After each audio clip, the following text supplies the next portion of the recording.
Good morning. Part 2 on vagus nerve support.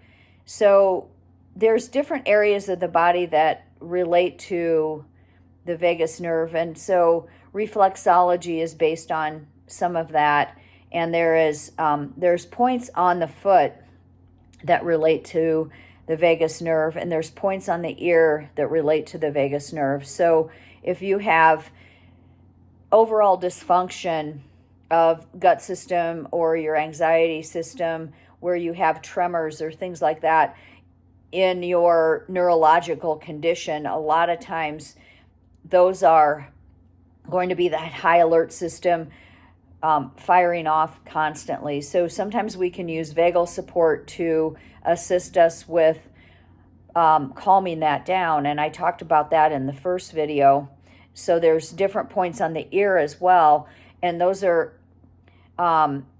points that sometimes people will use in reflexology and different modalities. Different practitioners have different areas of the body that they predominantly work with, and I work with all of them. So I don't use the reflexology points, I'll use acupuncture points. So these are all basically related neurologically, and the reason why that they're related neurologically is because when the tissue was first developed, when we were in the womb, all of those neural connections were basically the same tissue, and as we grew and expanded and got larger and more developed, those areas started to move away and differentiate. So then we have all of these areas that are neurologically related. So I just had a conversation this week with a patient from a referral. He was having a referral pain, and I was explaining to him it's kind of like when people have a heart attack, it will refer to their jaw or their left arm.